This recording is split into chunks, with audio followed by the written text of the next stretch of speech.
반갑습니다. 제가 작년에 걸은 길입니다.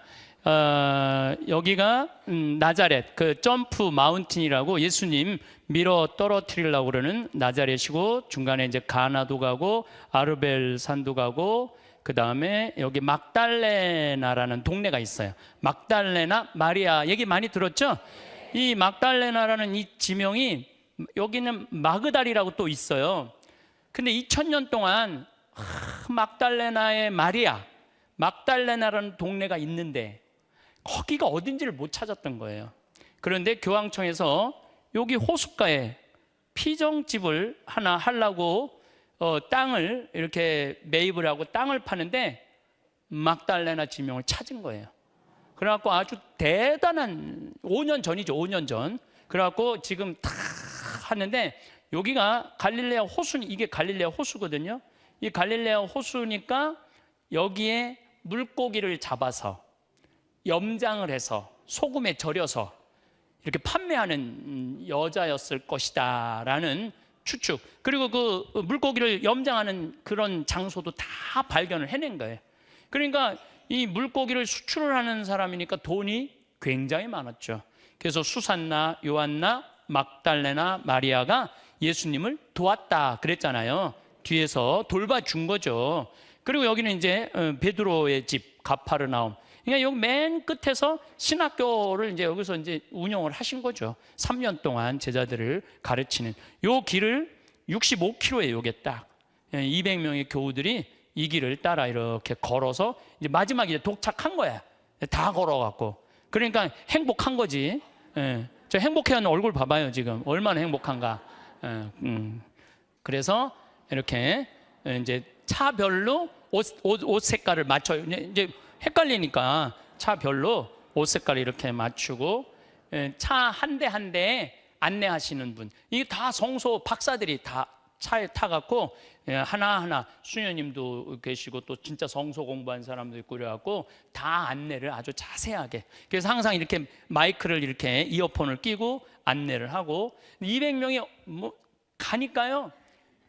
그 각 수도원에서, 특히 프란치스코 수도원이 많이 그 성지에 있는데, 처음이래. 천주교 신자 중에 뭐 외국, 미국 다 합쳐서 이렇게 200명이 온 게 처음이래. 처음. 그러니까 너무너무 좋아하더라고요. 그리고 헌금도 다 그 성지에 다 봉헌하고 오는 거니까, 가난한 프란치스코 수도회가 그냥 우리 때문에 많이 그랬겠죠. 그래서 이렇게 마지막 이렇게 다 걸어갖고 사진을 찍은 거예요. 내년에도 이제 우리가 내년엔 250명이 가요. 250명. 자, 이제는 아름다운 갈릴레아에서 이제 예루살렘으로 왔어요. 예루살렘인데 이 사람들이 무덤이야, 무덤. 그러니까 이 가까이에 무덤을 갖다 놓으면은 부활, 마지막 날 부활한다고. 여기 지금도 그렇게 무덤이 많아요. 그리고 여기다 이제 돌을 얹어 놓으면 자식이 와서 보고 간 거야. 그래서 돌이 하나도 없는 거는 자식이 안 온 거야. 돌 있는 건 이 자식이 왔다 간 거야. 재밌죠? 저게 예루살렘 성전이에요, 성전. 그 유명한, 이제 진짜 여행을 떠날 겁니다. 황량하고 살벌한 예루살렘. 북쪽 갈릴레아는 아름답지만 남쪽 유다 지방인 예루살렘은 김장관과 심지어 살벌한 느낌마저 들어요. 예수님은 예루살렘에 머무르기를 원하지 않으십니다. 그래서 3년 동안 20일 남짓 요 예루살렘에 계셨어요. 20일 남짓. 그러니까 우리가 뭐 성서 보면 막 예루살렘 그러잖아요. 실질적으로 예루살렘에서 예수님 아예 잠도 안 주무세요. 잠도 안 주무시고 어디로 가냐면 베다니아, 30리박 베다니아라는 나자로 집에 주로 머무르세요. 그래서 이 예루살렘에 가면은 나자롯네 집에 가서 머무르시고, 그 다음에 갈릴레아 가서는 베드로의 집에 가서 머무르시는 거예요. 그러니까 예수님이 이 집 저 집 돌아다니지 말라고 그랬잖아요. 우리한테 한 집 정해놓으면 그 집을 다니라고. 이해가 되더라고요. 그래서 향유로 예수님 발 씻은 마리아, 마르타 얘기, 그 다음에 열매 맺지 못한 무화과, 이거 저기 말라 비틀어진다고, 열매가 있나 그랬더니, 사실은 그거는 이제 나중에 말씀드리겠지만은 그때는 무화과가 열리는 철이 아니에요. 근데 누구를 빗대서 한 얘기냐면 이스라엘을 두고 빗대고 한 이야기죠. 예루살렘 정경, 이게 여러분들 예루살렘 성전이에요. 이제 요 얘기가 참 재밌어요. 이걸 황금 사원이라고 그러는데 이거는 누군데 거냐면 이슬람 거예요. 이슬람 사원이야. 천주교 것도 아니고 이슬람 거야. 요게 이 황금돔이 500kg 황금을 씌운 거야. 500kg 황금. 진짜 황금이 진짜 황금. 예. 근데 원래는 이 자리가 누구 자리였느냐면 솔로몬이 성전을 진 자리예요. 예. 왜 여기가 솔로몬이 여기다 성전을 졌느냐면은 아브라함이 이삭을 묶어서 봉헌한 바위가 여기 있어요. 이걸 뭐라고 그러냐면 모리아산이라고 그래요. 모리아산. 여기가 모리아산이야. 모리아산. 여기 바위 위에다가 이거를 진 거예요. 그래서 처음에는 솔로몬 성전이었어. 근데 성전 크기가 처음에는 얼마나 했느냐 하면은 지금의 약현 성당 정도 규모. 큰 게 아니었어요. 예. 그리고 주룹바벨이라고 바빌론 유배 후에 와서 또 다시 성전을 재건을 하죠. 형편없게 짓죠. 그런데 헤로데 성전이 또 이 자리에 있었어. 헤로데 성전. 이게 최고로 크게 진 거야. 얼만큼 이 성전 바닥이 크냐 하면은 미식 축구장 25배 크게. 이게 미식 축구장 25개. 그리고 예수님이 봤던 그 광장에는 몇 명이 모일 수 있느냐면 25만 명이 모일 수 있는 거예요. 이 헤로데 광장. 그래서 헤로데가 예수님 태어나기 19년 전부터 이걸 짓기 시작해요. 예수님 태어나기 19년 전부터 져갖고 63년까지 져요. 예수님 돌아가시고 63년 동안. 그러니까 예수님이 뭐라 그래요? 46년 동안 지은 성전인데 이렇게 허물으냐고. 그 얘기 여러분들 들었죠? 그러니까 예수님 태어나기 19년 전에 예수님 30살이니까 46년, 그 3, 4년 그 차이는 복잡한 게 있는데 딱 그거야. 예, 이 기가 막힌 거를 헤로데가 진 거예요. 헤로데가 졌는데 다시 로마가 오면서 주피터 신전으로 바뀌었어 또. 요 자리가. 그러다가 가톨릭이 또 이제 이 콘스탄틴 대제가 국교로 하면서 여기 가톨릭 성당이 있었어. 그러다가 마지막에 이슬람 성전으로 된 거예요. 그러니 얼마나 이 자리가 기가 막히겠어요. 이 자리가 얼마나 싸움의 장소가 됐겠어. 그냥 이 로마가 한번 하고 뭐 여기서 하고 이제는 1400년 동안 이슬람 자리야. 지금 이 전체는 다 이스라엘 땅이에요. 근데 요것만 누구 땅이냐면 이슬람 땅이야. 가장 중요한 땅. 요 땅. 그러니까 여기가 통곡의 벽이야. 여기 붙잡고 우는 거예요. 그러니까 사실 자기네들 성지인데 자기네들 그 아브라함 이삭을 봉헌한 이 기가 막힌, 그 다음에 이 계약의 궤를 모신 그 기가 막힌 솔로몬 성전이 있던 자리인데 어멘 이슬람 마호메트 그 기리는 성전이 여기 있으니 얼마나 기가 막히겠어요. 예, 그러니까 머리통이 터지게 싸우는 거예요. 머리통이 터지게. 황금사원, 이제 이 이야기예요. 모리아산 아브라함 이삭을 봉헌한 산인데 여기가 622년 마호메트가 메카에서 잠든 사이에 날개 달린 말을 타고 예루살렘 저 바위, 저기 뭐 이삭 한 바위 한 13m 정도 길이 되는 바위에서 가브리엘 천사를 하늘로 승천해 갖고 계시를 받은 장소라는 거야. 그러니까 죽어서 승천한 게 아니고 메카에서 꿈에서 이렇게 와서 여기 와갖고 말 타고 와갖고 승천했다고 자기네 성지라는 거야. 그래갖고 메카, 메디나, 그 다음에 이 예루살렘이 이슬람의 3대 성지예요. 그러니까 이걸 갖고 서로 머리통이 터지게 싸운 거예요. 십자군 전쟁도 그래서 하고 지금도 싸우는 거예요. 지금도. 예. 2017년 현재 1400년 때 이슬람 사원으로 사용하여 모슬렘 사람들만 들어갈 수 있는 거예요. 자, 이슬람 종교는 이슬람이라고 그러고 이슬람을 믿는 사람을 모슬렘이라고 그래요. 이슬람은 무슨 뜻이냐면 복종하는, 복종이야 이슬람은. 그리고 모슬렘은 복종하는 사람. 그래서 모슬렘이라고 그래요. 아마 여러분들은 저하고 공부하면서 이제 이슬람 얘기를 엄청나게 많이 들을 거예요. 이슬람 얘기를. 그래서 아주 못 듣던 얘기들을 많이 들으실 거예요. 아브라함이 이삭을 제물로 바쳤던 바위예요, 여기가. 그러니까 여기가 이 사람들, 이 모리아산은 이 사람들한테 가장 신성한 자리예요. 가장 신성한 자리인데 제물을 바치는 제단인데 이게 지금 이슬람 사원이 이 자리에 지금 그 위에다가 돔을 씌워버린 거예요. 대천사 가브리엘에게 알라 계시를 받는 마호메트. 자, 그런데 2000년에 여러분들 기억나는 분들이 있을 거예요. 9월 샤론 총리가 1000명의 경호원을 데리고 솔로몬 성전이 있던 황금 사원을 방문을 해버려요. 그래갖고 팔레스타인 이슬람은 거룩한 땅에 유다인이 들어왔다고 그래서 인티파타 봉기라고 그래요. 2차 인티파타가 일어났고 2000명이 학살을 당해요. 지금도 긴장감이 감돌고 아주 들어가려면 굉장히 아주 많은 검색을 하고 검문 검색을 합니다. 팔레스타인 전제약을 뺏겨도 황금 사원만은 빼앗길 수 없는 거야. 이 사람들도 성지니까.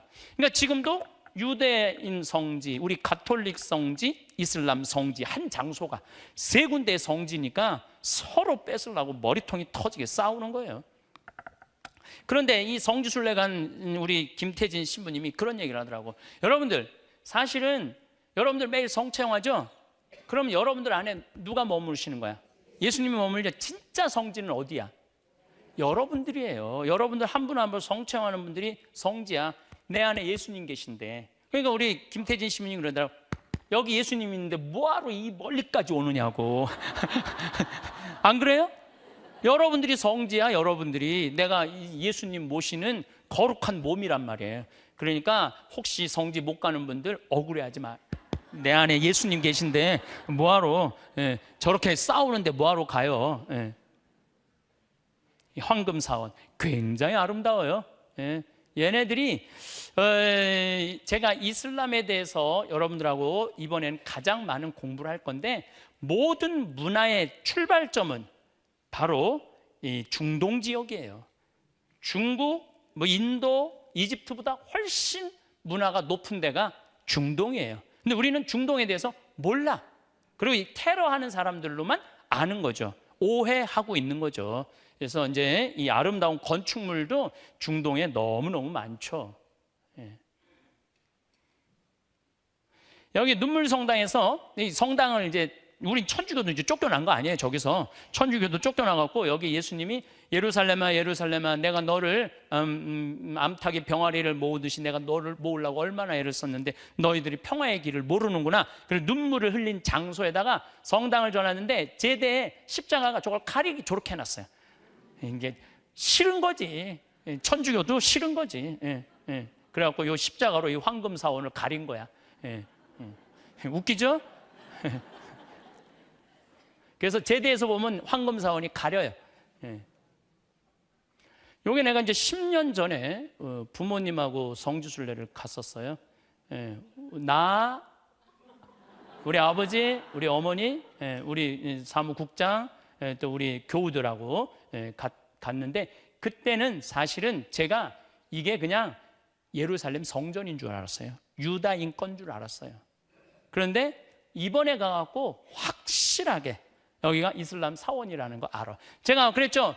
무덤 성당 부활 성당 얘기를 하면은 교우들이 무덤 성당은 어디고 부활 성당은 어디예요? 그러잖아요. 몰라. 왜냐하면 무덤 성당하고 부활 성당하고 같아. 그냥 무덤에서 부활했으니까. 그렇잖아요. 무덤에서 부활했으니까 무덤 성당 부활 성당 같아. 그래도 들어갔다 와도 신부님 무덤 성당이 어디예요? 부활 성당이 어디예요? 몰라. 교우들 백날 데리고 가도 나도 똑같았던 거예요. 저게 그냥 예루살렘 성전인 줄 알았던 거예요. 그런데 알고 봤더니 이 기가 막힌 사연이 있었던 성전이에요. 그러니까 봐도 모르는 거죠. 모르니까.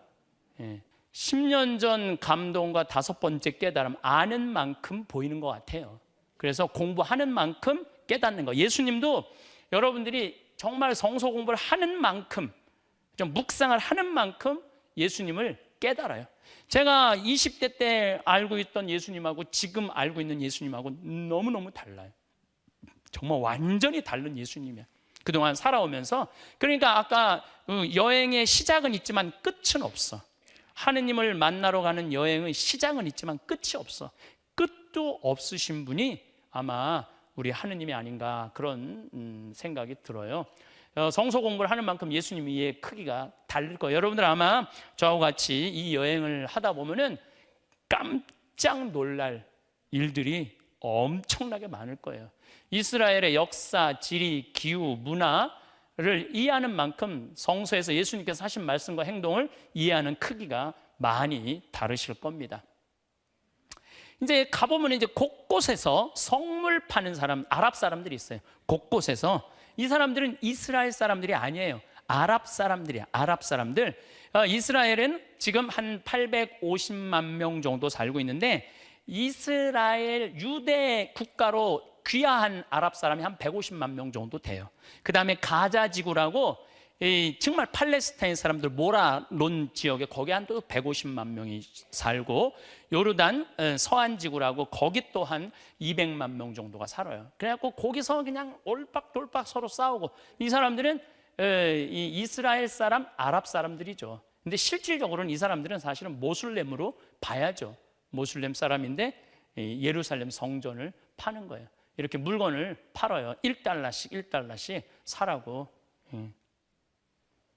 이제 이 겟세마니로, 이제 이 눈물 성당에서 겟세마니로 내려가는 길이야. 우리 이제 교우들 200명이 탁 내려가는. 내가 또 이제 총 책임자니까 뒤떨어진 사람 없나 항상 맨 뒤에 항상 따라갔어요. 그런데 내가 1달러 사라고 그러는데 맨 마지막에 내가 안 샀어요. 안 사고 내려가는데 이 친구가 내 뒤를, 목덜미를 꼬집더니 뒤통수를 때리더라고. 로만 칼라 이렇게 찼는데. 찼는데. 근데 딱 보니까 키가 나보다 엄청 큰 거야. 그래서 싸울 수가 없어. 무서워갖고. 그래서 그냥 돌아서서 그냥 내려온 거예요. 돌아서서 내려왔는데 정말 기분 나쁘더라고요. 내가 비행기 한 대를 대절해서 온 사람인데, 대한민국에서 유명한 사람인데 내 뒤통수를 때리고 목덜미를 꼬집었을 때 너무너무 기분이 나빴어요. 그런데 가톨릭 사제인 내 뒤통수를 때린 아랍인의 마음을 가만히 생각을 해봤어요. 그랬더니 팔레스타인 사람들은 유다인이 자기 땅을 빼앗았다고 생각을. 왜? 2000년 동안 떠돌아다니다가 1948년 5월 14일 날 독립선언을 하고 나라를 세우거든요. 2000년 동안 있다가 내 땅이니까 내 나라. 그러니까 팔레스타인 사람들이 화가 날 것 같아, 안 날 것 같아요? 여러분들 지금 살고 있는 집에 지금 잘 살고 있는데 20년 전에 이거 내 집이었어, 너 나가. 그러면 여러분들 나갈 것 같아, 안 나갈 것 같아요? 안 나가기만 할 것 같아요? 너 죽고 나 죽자. 분명히 그럴 거예요. 지금 이스라엘이 딱 너 죽고 나 죽자야. 유다인 뒤에는 미국이 후원하고 있고 미국은 기독교 국가인 거예요. 그리고 나는 가톨릭 신부이기에 나 역시 자기 땅을 빼앗은 사람과 다를 바 없다라고 생각을 해요, 이 사람들은. 그러니까 전부 다 적인 거야. 전부 다. 지하드라는 말이 그래서 나옵니다. 2016년 6월 프랑스 자크 아벨 가톨릭 신부님, 거의 80대신 신부님, 저 19살짜리가 목 거서 죽였잖아요. 성당에서. 이게 바로 이들이 적대감을 갖고 있는 거예요. 종교적인 적대감. 그래서 여러분들 3차 대전은 종교전쟁이 될 거라고 그러잖아요. 3차 대전은. 그런 기미가 모락모락 피어올라요, 지금. 예루살렘 아랍인들은 순례자들 역시 자기 땅을 침범하는 사람과 동일시해. 그래서 제가 가보면은 막 꼬마아이들도 나한테 막 소리 지르고 가요. 막 비명 지르고 소리 지르고 가요. 예루살렘에서 그래. 갈릴레아는 안 그래요. 갈릴레아. 저도 예루살렘에서 갈릴레아로 가고 싶더라고, 예수님처럼. 거기 머무르고 싶지가 않더라고요. 그렇게 갈등의 그 이유가 있는 거죠. 이 참 기가 막힌 요 친구예요. 이게 이번에 자료하면서 사진에 찾았어. 나 때린 친구. 나를 때린 거야, 이 친구가. 안 산다고 그러고 나를 때린 거예요, 이 친구가. 우리 홍베드로 신부님은 이것도 이 아랍 사람 돈 준다고 그러고 좋다고 그러고, 나는 지금 맞고 있는데. 참 기가 막힌 사진이죠.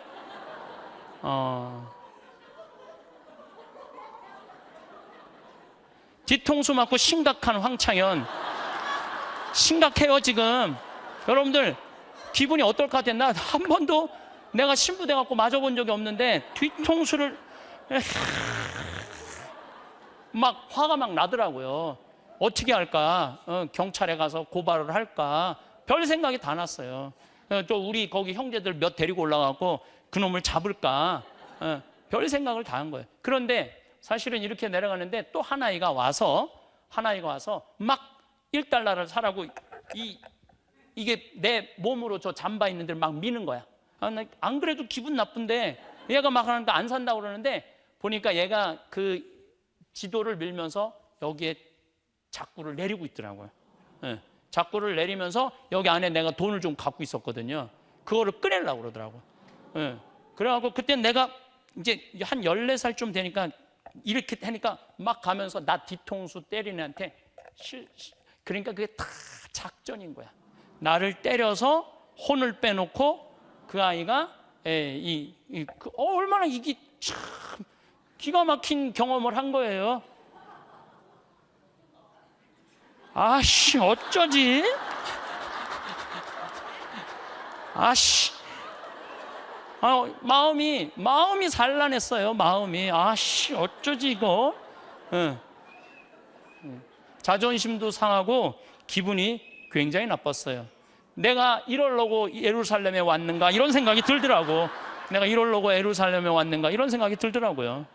이렇게 뒤통수 맞으려고 예루살렘에 왔는가. 근데 교우들한테는 아무한테도 얘기 안 한 거야. 이게 처음 한 거야. 교우들도 몰라. 같이 순례 간 교우들도 몰라. 그거 내가 얘기하면 교우들 성지순례 기분 다 뒤통수 맞은 기분 같이 느낄 거 아니에요. 오늘 처음 얘기하는 거야. 오늘 처음. 그때는 교우들을 몰랐어요. 아직도 기분이 안 좋은 황창현이야. 여기 지금 겟세마니 동산에 왔는데 아직도 기분이 안 좋아. 표정이 아주 이거 봐. 내가 이런 표정 짓는 경우가 거의 없거든요. 계속 말하는데 계속 나는 우리 베드로 신부님은 행복한데 나는 아직 안 행복한 거죠. 겟세마니 올리브 동산, 고뇌의 장소, 뒤통수보다 더한 배신의 장소예요. 여기가 누구냐면 유다가 예수님 입맞춤하고 팔아 넘긴 데예요. 여기가 유다가 예수님이 이 바위에서 밤새 기도하셨잖아요. 피땀을 흘리면서 내가 거기에 무릎을 꿇고 기도를 하면서 예수님을 느끼겠더라고요. 예수님은 그 많은 갈등 속에 예수님 죽이려고 얼마나 많은 사람들이 돌을 던지려고 그러고 예수님 몸을 피해갖고 몸을 숨기시고 진짜 그랬어요. 몸을 숨기셨어. 항상 죽이려고 그러고 항상 피해 다니셨어요. 그래서 드러나지 않게 다니셨다. 성서에 그런 내용이 참 많죠. 예수님이 이 사람들이 죽일 수밖에 없는 일들을 많이 하셨어요. 나는 그 $1짜리 그거 안 샀는데도 뒤통수 맞았는데 예수님은 그냥 예수님이 온몸으로 느껴지는 거야. 예수님은 얼마나 갈등이 심했을까.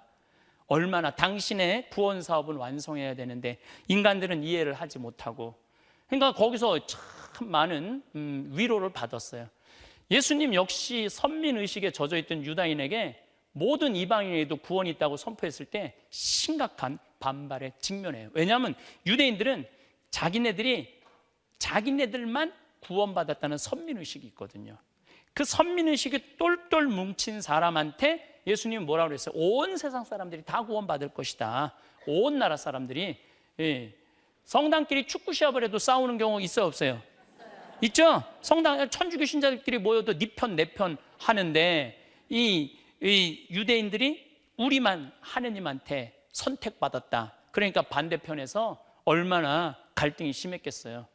심지어 언어, 피부 색깔이 다른 민족끼리 서로 화합하는 일은 참 어려워요. 근데 예수님은 화합해야 된다는 거예요. 근데 그거를 그 사람들은 받아들이지 못했던 거죠. 예수님은 그 모든 경계를 뛰어넘어 모두 하나 되기를 원하셨죠. 근데 이게 참 어려운 일이죠. 참 어려운 일이에요.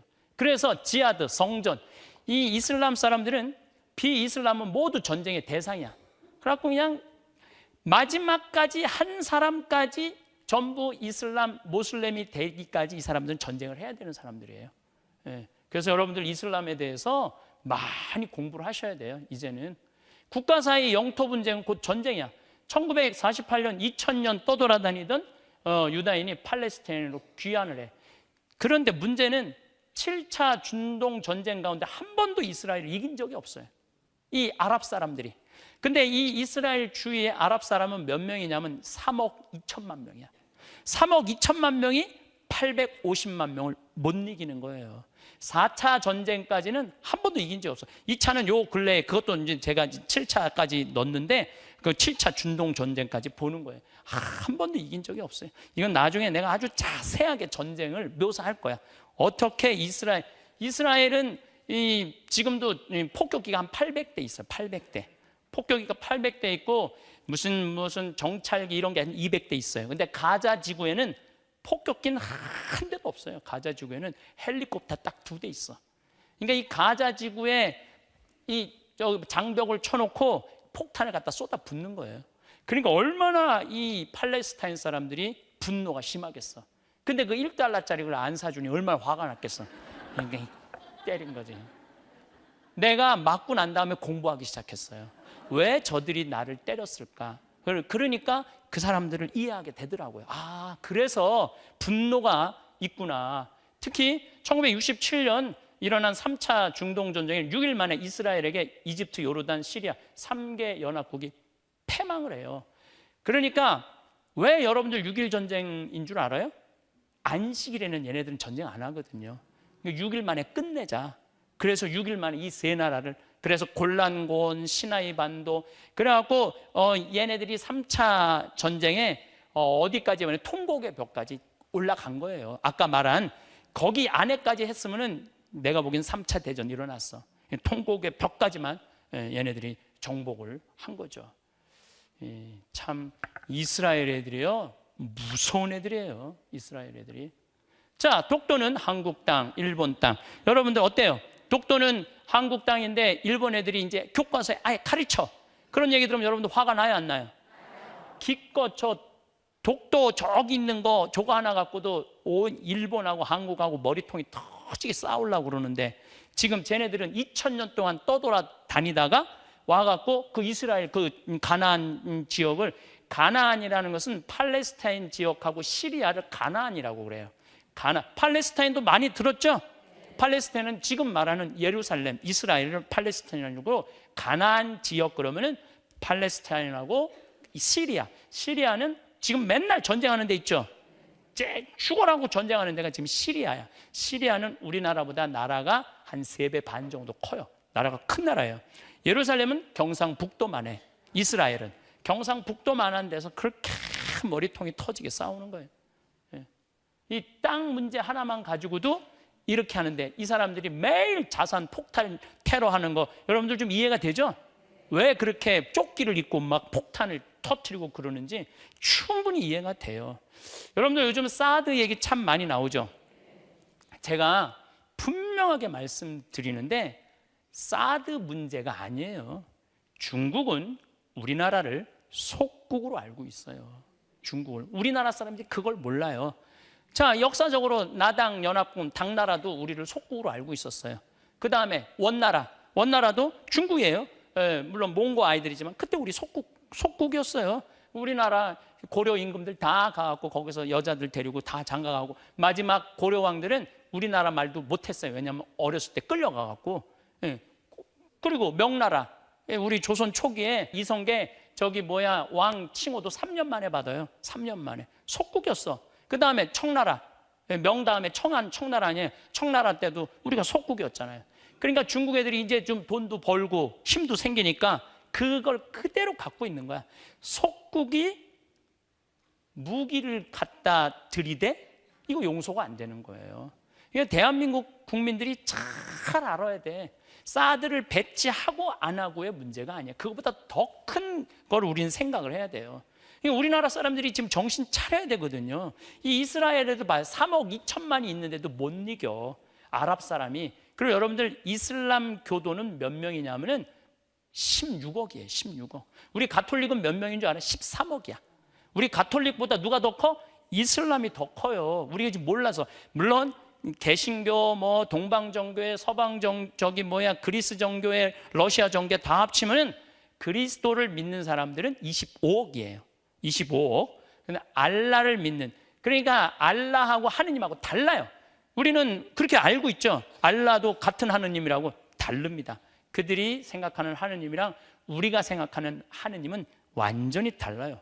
그러니까 정말 우리 국민들이 이 전체적인 흐름을 알아야 돼.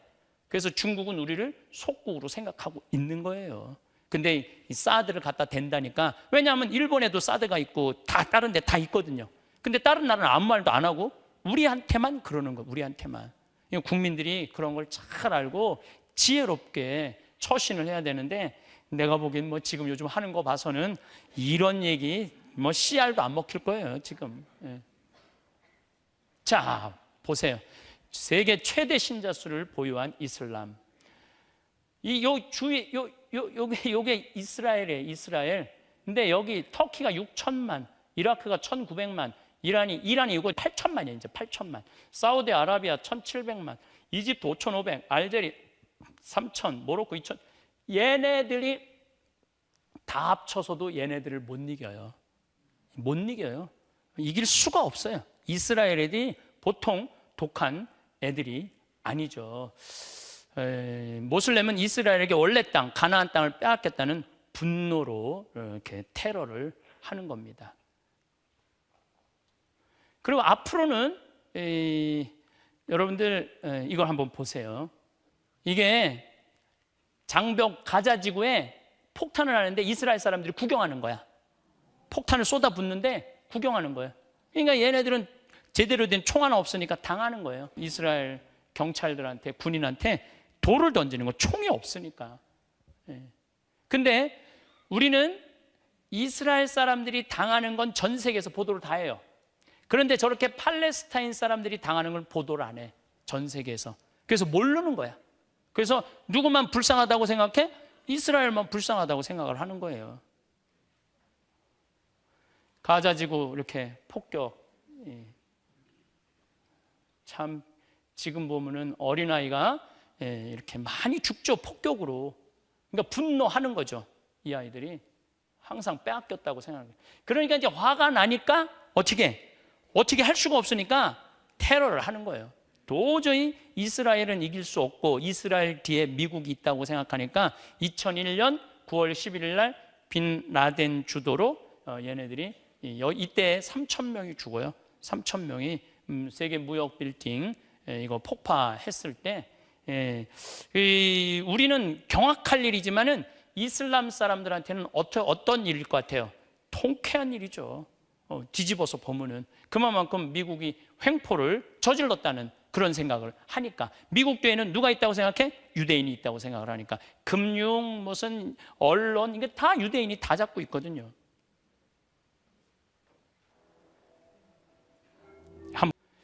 테러로 사망한 사람들을 보면 2012년에 10,000명, 13년에 16,000명, 14년에 32,000명, 15년에 29,000명, 작년에는 28,000명.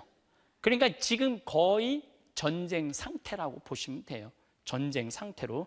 그러니까 여러분들, 트럼프가 이슬람 국가 7개 나라 못 들어오게 하잖아요. 그게 지지를 받는 이유가 있어요. 그렇게 갈등이 심각한 거야. 근데 우리나라는 지금 그런 이슬람하고의 어떤 연관성이 없으니까 그런 느낌이 없는데, 우리나라에 지금 이슬람 신자가 몇 명이냐면 20만 명이에요. 우리나라에도 20만 명. 그리고 지금 우리는 프랑스를 가톨릭 국가라고 그러는데 2050년이 되면은 프랑스는 이슬람 국가가 될 거예요. 왜냐하면 지금 이슬람 사람들이 한 10%가 지금 이 프랑스의 10%가 이슬람이거든요. 왜 그러느냐면은 프랑스 사람들은 애를 1.7명 낳아. 근데 프랑스로 이민 가거나 아니면 그 난민들은 애를 평균 8명 낳아요. 8명. 그렇게 한 3, 40년만 지나고 나면은 어떻게 될 것 같아요? 다 이슬람 국가가 되는 거예요. 그래서 2050년이 유럽이 이슬람 국가가 될 거라는 거예요. 가톨릭은 끝이고. 기가 막힌 일들이 앞으로 벌어질 건데, 그건 내가 자료로 또 보여드릴 거예요, 여러분들한테. 제가 왜 이슬람 얘기를 많이 하느냐면은 그 이슬람 뭐 할랄 음식이라고 막 이슬람 음식 막 그 돈 벌는다고 그러잖아요. 그것도 내가 보기에는 뭘 잘못 알고 지금 우리가 있는 거예요. 그래서 우리 교우들이 좀 제대로 알 수 있는 그런 기회를 제공해 드릴 겁니다. 이 테러 대상국가 650%. 우리나라도 테러 대상 국가로 지정됐을까 안 됐을까요? 지정돼 있어요. 테러 하겠다는 거예요, 우리나라도. 자, 성서 사복음만 읽어서는 이해하기가 어려워요. 특별히 이번 강의에는 이슬람에 대해서 공부를 참 많이 할 계획입니다. 중동 지역 전체를 이해해야 예수님이 하신 말씀 하나하나가 확 와닿아요. 아, 이 말씀을 왜 하셨는가? 그걸 알아요. 중동 지역 전체를 이해를 해야지 성서를 이해할 수 있어요.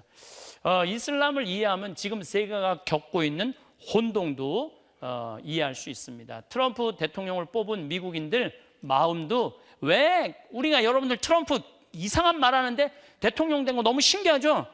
네, 저런 적대감이 밑에 있는 거예요. 이슬람에 대한 적대감, 멕시코 사람들에 대한 적대감이 있는 거예요. 그래서 트럼프 밀어주는 거죠. 이해할 수 없는 사람을 뽑은 이유가 바로 저런 이유들이 있어요.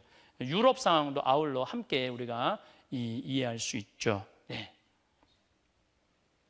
자, 고대 근동지방, 이 얘기 참 많이 들었을 거예요. 고대 근동지방 얘기 많이 들었죠? 초승달 얘기도 참 많이 들었죠.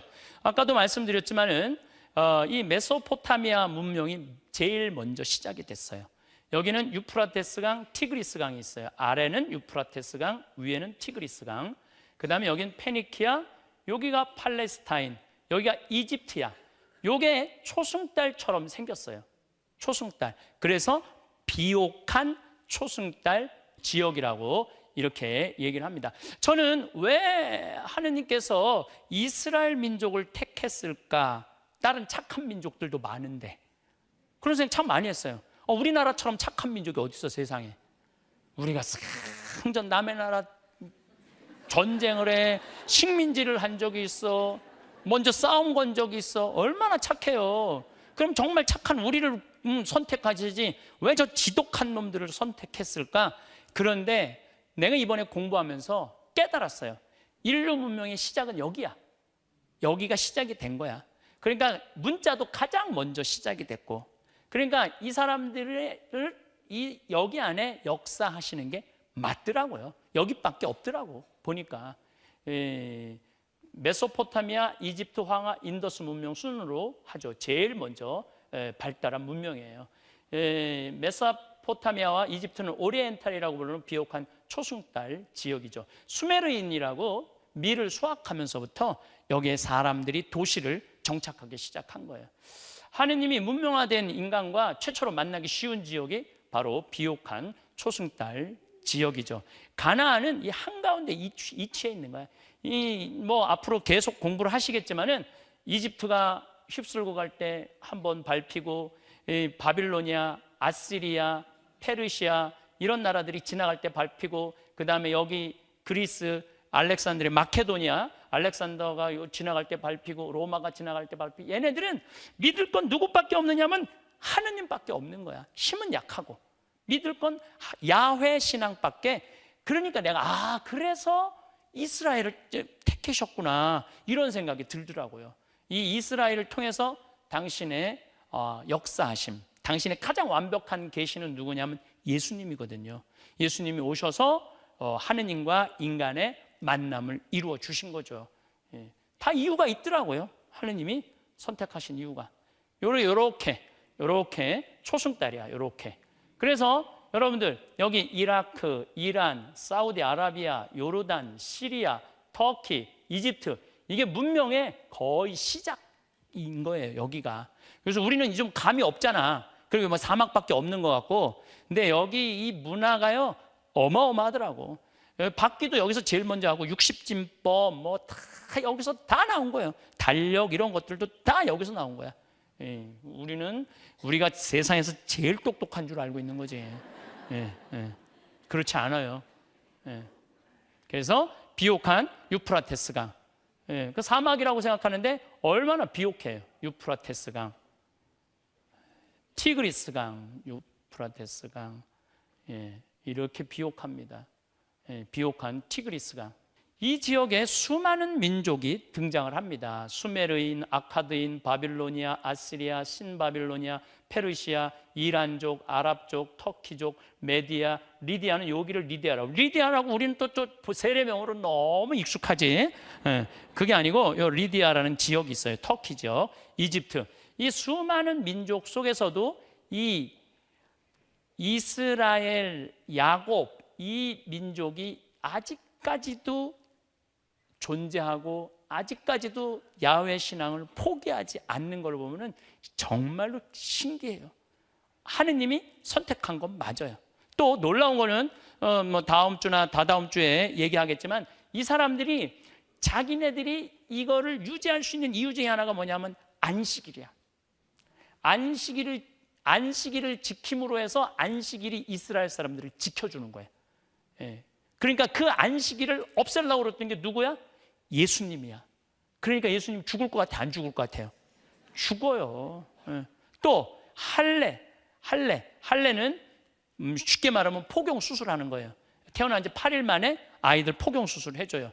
이 할례가 유대인들이 우리는 선택된 민족이다, 깨끗한 민족이다는 고집이야. 그거를 거부한 게 누구냐면 사도 바오로예요. 사도 바오로가 할례, 이방인 그리스도인들한테 너희들은 할례 필요 없다. 그러니까 사도 바오로를 죽이려고 얼마나 그랬는지 몰라요.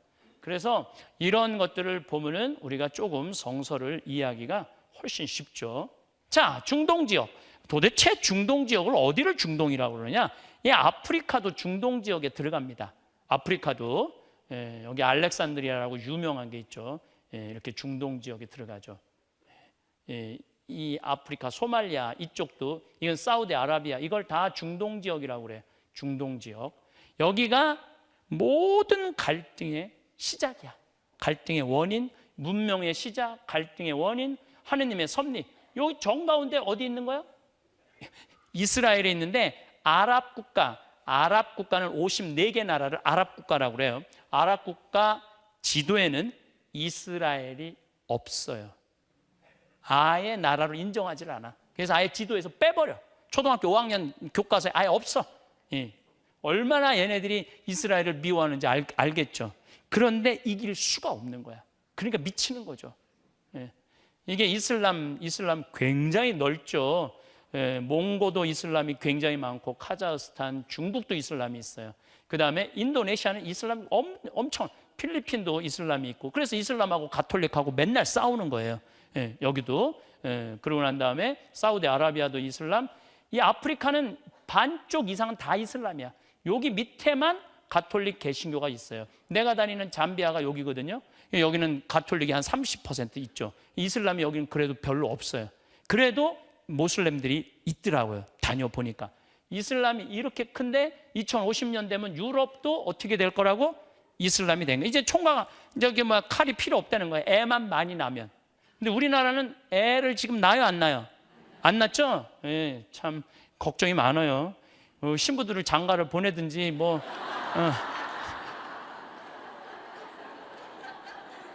예, 그래서 아랍 지역. 자, 이게 자, 중동, 이슬람, 아랍을 여러분들 구분할 줄 알아야 돼요. 예, 이슬람은 굉장히 큰 거야. 종교 전체가. 그러니까 인도도 이슬람이 1억이나 되거든요. 인도네시아는 이 이슬람이 1억 7천 정도 되고 3억 명 중에 굉장히 이슬람이 많죠. 그 이슬람은 굉장히 큰 거야. 중동은 아프리카까지 합쳐서 중동이라고 그러고, 이건 아랍권이야. 가장 이스라엘하고 갈등이 많은 아랍 지역이에요. 여기가 아랍 지역. 혹시 이런 경험들이 있으신가요? 처음 봤을 때는 참 순해 보이고 좋은 사람인 것 같았는데 나중에 크게 속아서 마음의 상처를 받으신 적 있으신가요? 겉으로는 항상 웃으면서 친절하지만 뒤에서는 전혀 다른 모습을 보이는 사람을 만나 당황하신 적 있으신가요? 처음에는 여러분의 말씀을 잘 들어주고 공감해 주는 것 같더니 나중에는 그 말들로 여러분을 곤란하게 만든 사람을 만난 적 있으신가요? 특히 우리 나이에 이런 사람을 만나면 피해가 클 수밖에 없습니다. 육체적으로도 정신적으로도 회복하기가 더 힘들고요. 요즘은 사람을 알아보기가 정말 더 어려워졌습니다. 누구나 겉으로는 친절하고 좋은 사람인 척하지만 속마음은 알 수가 없죠. 특히 우리 나이대가 되면 순수하고 선한 마음 때문에 오히려 더 쉽게 속아 넘어가기도 합니다. 젊었을 때는 경계심도 있고 의심도 했지만 나이 들수록 사람을 더 믿고 싶어지는 마음 다들 이해하시죠? 더구나 요즘은 사기 수법도 교묘해지고 있어서 조심해야 할 일들이 더 많아졌습니다. 인상이 순해 보인다고, 말투가 친절하다고 해서 덜컥 그 사람을 믿었다가는 큰 피해를 볼 수 있죠. 특히 보이스피싱이나 투자 사기 같은 경우 처음에는 항상 순해 보이고 친절한 사람이 접근한다고 합니다. 우리 세대는 특히 더 조심해야 합니다. 평생 모아온 재산이나 퇴직금을 한순간에 잃을 수도 있고 신용이나 명예에 돌이킬 수 없는 상처를 입을 수도 있기 때문이죠. 자식들에게 부담을 주기 싫어서 혼자 끙끙 앓다가 더 큰 피해를 보시는 분들도 많다고 합니다. 오늘은 이런 분들을 미리 알아볼 수 있는 특징 10가지를 자세히 말씀드리려고 합니다. 이 내용을 잘 기억해 두시면 앞으로 영악한 사람을 만났을 때 큰 피해는 막을 수 있을 거예요. 더 나아가 우리 자신과 가족들을 더 잘 지키고 행복한 노후를 보내는 데도 도움이 될 것입니다. 첫 번째로 말씀드릴 영악한 사람의 특징은 과도하게 친절한 태도입니다. 진심으로 좋은 사람의 친절함은 자연스럽고 일관적입니다. 하지만 영악한 사람들은 필요 이상으로 친절하고 지나치게 과한 관심을 보입니다. 특히 처음 만난 사람에게 마치 오랜 친구처럼 행동하거나 실제 관계보다 더 친밀한 척하는 태도를 보이죠. 73세 김영수 할아버지의 이야기를 들려드리겠습니다. 얼마 전 복지관에서 한 중년 여성을 만났어요. 처음 보는 사이인데도 저를 아버님 하면서 계속 살갑게 대하더군요. 제 건강은 어떤지, 자녀들은 잘 있는지 처음 보는 사람에게 묻기에는 너무 사적인 질문들을 하는 거예요. 심지어 제가 허리가 아프다고 하니까 바로 자기가 아는 한의원을 소개해준다며 차까지 태워주겠다고 하더군요. 그때 이상한 느낌이 들었어요. 나중에 알고 보니 그 한의원과 짜고 의료보험을 노리는 사기꾼이었답니다. 그 일을 겪고 나서 깨달았어요. 갑자기 너무 친한 척하는 사람은 조심해야 한다는 걸요.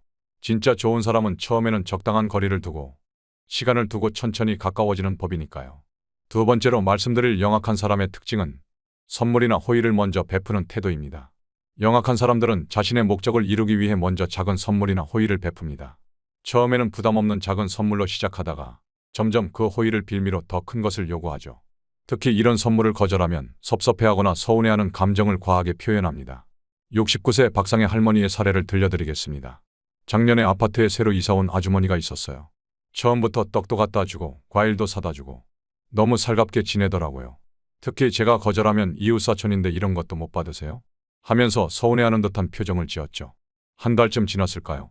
어느 날 그분이 찾아와서는 자기가 하는 보험 일을 도와달라고 하더군요.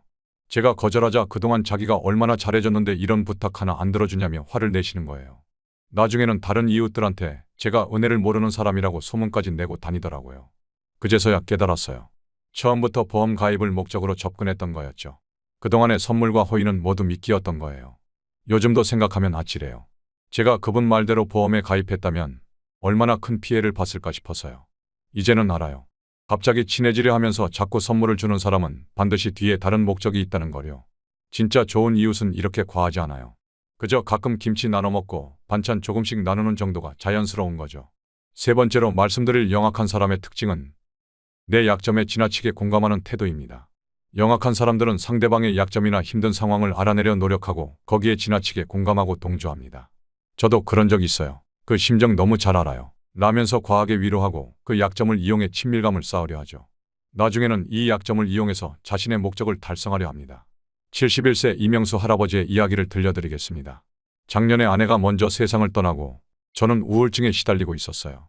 그때 동네 할아버지 한 분이 다가오셨죠. 자기도 몇 년 전에 같은 경험을 했다면서 매일같이 찾아와 이야기를 들어주셨어요. 처음에는 정말 고마웠어요. 제 마음을 이해해주는 사람이 있다는 게 큰 위로가 됐거든요.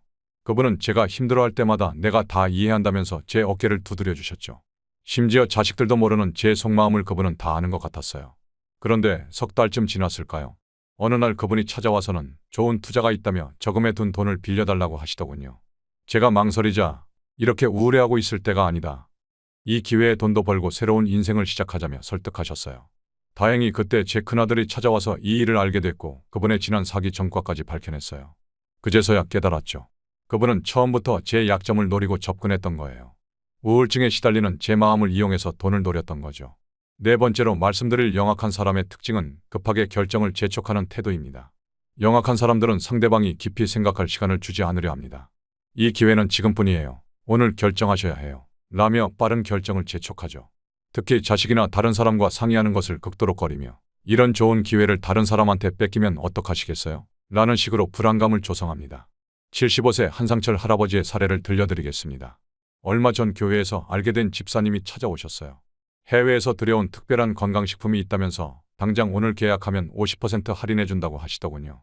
제가 집사람과 상의해보고 결정하겠다고 하니까 그분 태도가 확 바뀌었어요. 이런 기회는 오늘뿐이다. 다른 사람한테 물어보면 말리기만 할 것이다. 이렇게 좋은 기회를 놓치면 후회할 것이다 라면서 자꾸 다그치시는 거예요. 심지어 하나님께서 주신 기회를 놓치면 안 된다면서 종교적인 말씀까지 하시더군요. 저도 모르게 불안한 마음이 들어서 계약할 뻔했어요. 다행히 아들한테 전화가 와서 이 이야기를 했더니 당장 그만두라고 하더군요. 나중에 알고 보니 그분은 불법 다단계 업체 사람이었답니다. 교회를 이용해서 노인들에게 접근한다는 소문이 파다했더라고요. 그때 깨달았어요. 급하게 결정을 재촉하는 사람은 반드시 다른 속셈이 있다는 거요. 5번째로 말씀드릴 영악한 사람의 특징은 비밀을 강조하는 태도입니다. 영악한 사람들은 자신들의 제안이나 이야기를 다른 사람에게 알리지 말라고 강조합니다. 이건 특별히 어르신께만 알려드리는 거예요. 가족들한테도 비밀로 하셔야 해요. 라며 은밀함을 강조하죠. 특히 가족이나 친한 친구와의 상담도 만류하면서 그 사람들은 이해 못해요. 라는 식의 말을 자주 합니다. 68세 정순이 할머니의 이야기를 들려드리겠습니다. 며칠 전 복지관에서 알게 된 분이 저를 찾아왔어요. 특별한 투자 정보가 있다면서 절대 다른 사람한테 말하면 안 된다고 신신당부를 하시더군요. 심지어 가족들한테도 절대 말하지 말라고 했어요. 자식들은 나이 드신 부모님을 이해 못해요. 이런 좋은 기회를 알면 다들 말리기만 할 거예요 라면서요.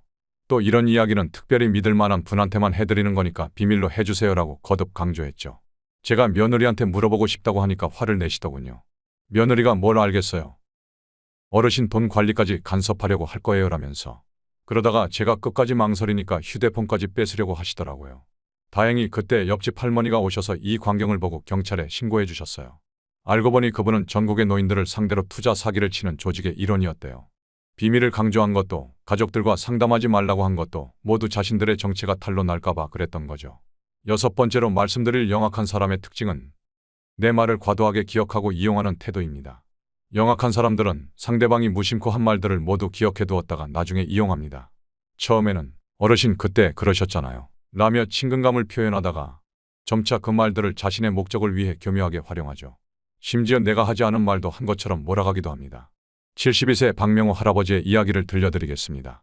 경로당에서 알게 된 한 여자분이 계셨어요.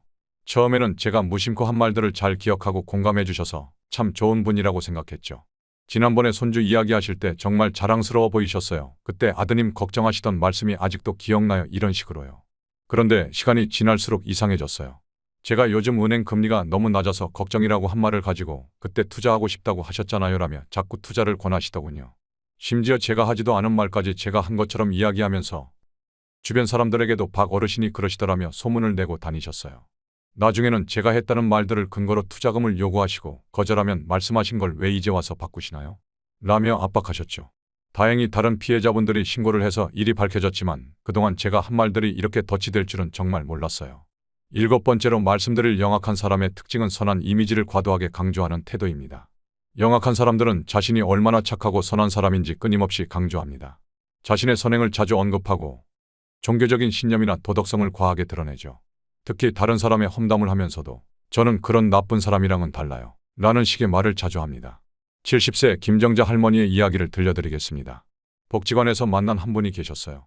처음부터 자기는 교회 권사님이고 봉사활동도 많이 하고 불의이웃도 돕는다며 자신의 선행을 자주 강조하셨죠. 다른 사람들 욕을 하면서도 저는 절대 그런 짓은 안 해요. 하나님 앞에서 늘 바르게 살려고 해요라는 말을 입에 달고 사셨어요. 특히 자신이 얼마나 정직하고 신실한 사람인지 증명하려고 하시더군요. 그러다 어느 날 좋은 투자가 있다며 저보고 돈을 모아오라고 하셨어요. 제가 이렇게 하나님을 믿는 사람인데 거짓말을 하겠어요? 봉사하는 사람이 어떻게 남을 속이겠어요? 라면서요. 나중에 알고 보니 그분은 교회 다니는 것도 거짓이었고 봉사활동도 모두 꾸며낸 이야기였어요.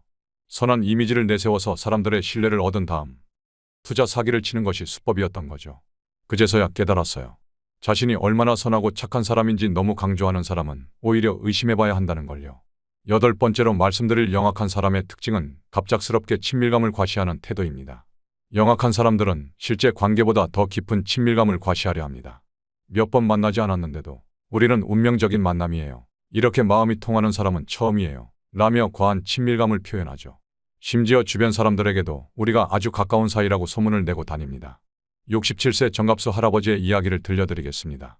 6개월 전쯤 마트에서 우연히 만난 여자분이 계셨어요. 장을 보다가 잠깐 이야기를 나눈 게 전부였는데 그 뒤로 그분이 저를 만날 때마다 엄청 반가워하시는 거예요. 주변 사람들한테는 제가 자기의 은인이라고 소문을 내고 다니셨어요. 심지어 자기 집에 가족 사진처럼 제 사진을 걸어두셨대요. 그러면서 우리는 하늘이 맺어준 인연이에요. 이런 특별한 사이가 어디 있겠어요라며 친밀감을 과시하셨죠. 처음에는 좀 부담스러웠지만 그분이 워낙 진심으로 대하는 것 같아서 저도 마음을 열었어요. 그런데 얼마 후 그분이 급하게 수술비가 필요하다며 돈을 빌려달라고 하더군요. 제가 망설이자 우리가 얼마나 특별한 사이인데 이런 부탁도 못 들어주냐며 오히려 저를 나쁜 사람처럼 몰아세웠어요. 나중에 알고 보니 그분은 여러 노인들에게 같은 수법으로 접근해서 돈을 빌려간 전과가 있는 사기꾼이었어요. 그제서야 깨달았죠. 갑자기 친밀감을 과시하는 사람은 반드시 뒤에 다른 목적이 있다는 걸요. 9번째로 말씀드릴 영악한 사람의 특징은 내 주변 사람들을 의심하게 만드는 태도입니다. 영악한 사람들은 자신만이 진정한 조력자라는 것을 강조하기 위해 가족이나 친한 친구들을 의심하게 만듭니다. 자식들은 어르신 재산만 노려요. 그 친구분은 어르신을 이용하는 것 같은데 라며 주변 사람들과의 관계를 흔들어 놓죠. 74세 윤상철 할아버지의 이야기를 들려드리겠습니다. 작년에 부동산에서 만난 한 여자분이 계셨어요. 제가 집을 팔려고 하는데 그분이 적극적으로 도와주시겠다고 나서시더군요. 처음에는 정말 진심으로 저를 걱정해 주는 것 같았어요. 그런데 점점 이상한 말들을 하기 시작했죠. 아드님이 어르신 집을 노리는 것 같은데 조심하세요. 며느님도 믿으면 안 돼요. 요즘 며느리들은 다 돈만 봐요라면서요. 심지어 30년 지기 친구에 대해서도 그분은 어르신 돈만 노리는 것 같아요. 전 어르신 걱정돼서 하는 말이에요라며 의심을 심어놓았어요. 그러더니 나중에는 제 집을 자기가 소개하는 사람한테 헐값에 팔아야 한다고 강요하더군요. 다행히 그때 아들이 수상함을 느끼고 조사해보니 그분은 노인들의 집을 헐값에 사들여서 비싸게 되파는 일을 하는 사기꾼이었어요. 자식들이나 친구들과 멀어지게 만든 것도 모두 저를 고립시키기 위한 계획이었던 거죠. 10번째이자 마지막으로 말씀드릴 영악한 사람의 특징은 주변에 대한 자랑과 허세가 심한 태도입니다. 영악한 사람들은 자신의 인맥이나 능력을 과도하게 자랑합니다. 나는 땡땡 회장님과 친분이 있어요. 돈 버는 특별한 방법을 알고 있죠. 라며 허세를 부리면서 신뢰를 얻으려 하죠. 특히 고위층 인맥이나 해외 커넥션을 자주 언급합니다. 76세 이영자 할머니의 이야기를 들려드리겠습니다. 경로당에서 알게 된 한 남자분이 계셨어요. 처음부터 자기는 대기업 임원 출신이고 청와대 인맥도 있고 해외에도 사업체가 많다고 자랑하셨죠. 특히 자기 아들이 삼성 임원이라느니 딸은 미국 변호사라느니 매번 대단한 이야기들을 하셨어요. 심지어 자기 집이 강남에 있다며 사진도 보여주셨는데 나중에 알고 보니 인터넷에서 가져온 사진이더라고요. 그러다가 어느 날 VIP들만 아는 특별한 투자가 있다며 저보고 적금을 해약하자고 하시더군요. 자기가 이런 좋은 정보는 특별한 사람한테만 알려준다면서요. 다행히 제가 망설이는 사이에 그분이 다른 피해자 때문에 경찰에 잡혀갔어요. 알고 보니 그분은 수십 명의 노인들에게 같은 수법으로 접근해서 돈을 가로챈 전과자였어요. 자신의 허세로 신뢰를 얻은 다음 투자를 미끼로 돈을 가로채는 게 수법이었던 거죠.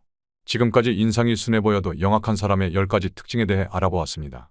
이런 특징들을 말씀드리면서 한 가지 꼭 강조하고 싶은 것이 있습니다. 세상의 모든 사람을 의심하고 경계하라는 것이 아닙니다. 다만 우리가 살아온 경험과 지혜로 사람을 제대로 알아보고 불필요한 피해는 막자는 것이죠. 특히 우리 나이에는 더욱 조심해야 합니다. 평생 모은 재산을 한순간에 잃을 수도 있고 회복하기 힘든 정신적 상처를 입을 수도 있기 때문입니다. 더구나 자식들에게 부담을 주기 싫어서 혼자 끙끙 앓다가 더 큰 피해를 보시는 분들이 많습니다. 오늘 배우신 내용을 잘 기억해 두시고 의심스러운 사람을 만나면 주저하지 마시고 가족이나 친구들과 상의하시기 바랍니다. 또 필요하다면 경찰이나 노인보호 전문기관에 도움을 요청하세요. 마지막으로 한 가지 더 말씀드리고 싶습니다. 혹시 이미 피해를 보신 분이 계시다면 절대 자책하지 마세요. 그것은 여러분의 잘못이 아닙니다. 오히려 이런 경험을 통해 더 현명해지고 다른 분들에게도 도움이 되는 조언을 해주실 수 있을 거예요.